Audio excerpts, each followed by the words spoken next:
Hey everyone, Steve Grogan here, founder of geekwingchun. Today's video is a book review of Footwork Wins Fights by David Christian. Usually we have videos that feature training drills and other ideas to help you develop a training routine for yourself at home. So if you'd prefer to see footage like that, or if you'd prefer to see it in addition to this, hit the subscribe button and the bell icon. But I like to review books and instructional videos because hopefully they'll give you other ideas for the same purpose, your own training routine. So David Christian is he's got a website called The Modern Martial Artist. He's also got a YouTube channel associated with it, and he also released that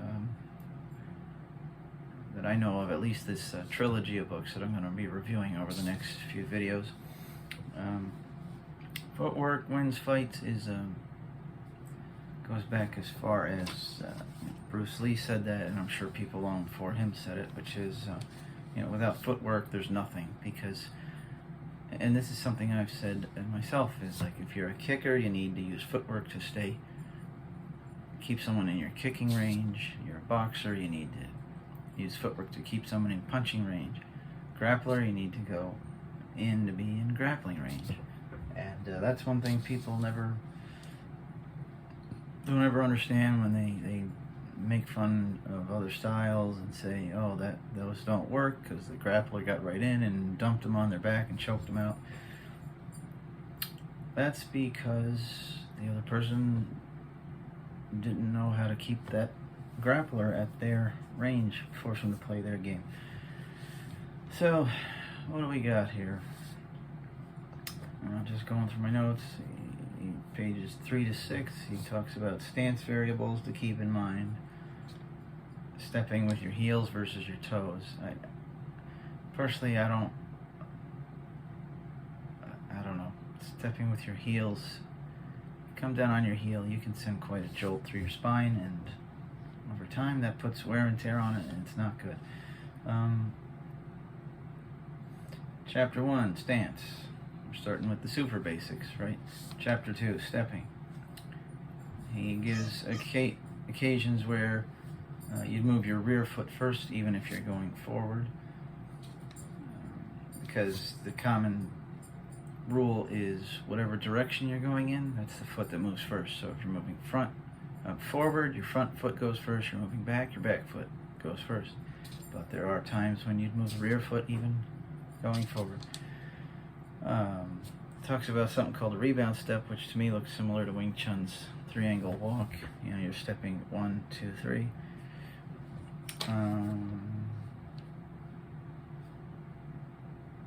Turn shift. He talked about something called the turn shift, which I liked a lot, which is as an opponent circles you, you turn your rear leg into your front leg. I like that a lot. You can also, this also pops up again in the chapter 3 strategy, where he says switching leads. Switch leads to cut off an opponent that's trying to move laterally. One good thing is he lists tactics and also cites fighters who've used it, so you can actually not just the fighter, fights in which they used them, so you can look up examples.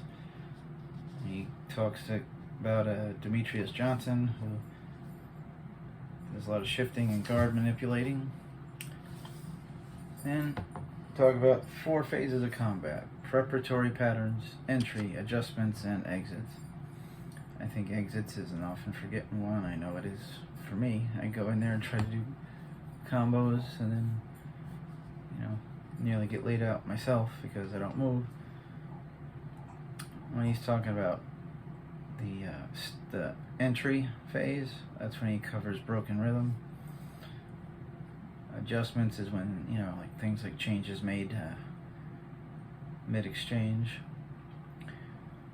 On page 126, questions to ask to develop long-term strategies. Not going to revisit all those here. Chapter 4, positions. Changing positions does one of 3 things: opens your opponent to attack, but limits their ability to attack. Opens you, both them and yourself, up to attack. And number 3, limits your ability to attack, but limits their ability as well.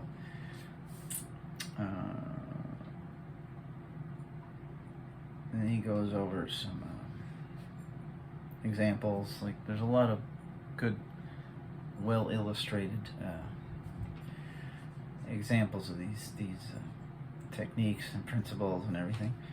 He gives, like I said, basic to advanced footwork sequences, and he gives several patterns for you to practice. All in all, pretty good introduction to footwork. It'll give you some good ideas to practice, and it's also, what do you call it, secular, so to say. It's not, so to speak, I mean, it's not like, if you're a Wing Chun person, you can't do the footwork he's talking about in here. So if you want to get it, there's a link to it. Get it in the description box. One of them is at Amazon, which is a affiliate link. The other one goes to David's page, where you can get it as a download. I personally bought it as the download, but some of you might want to have a physical copy, so I gave you the options, and I'm going to include the link to his website as well if you want to check out more things he writes. And that's that. So thanks for watching. Hit the subscribe button and the bell icon. I'll see you in the next video.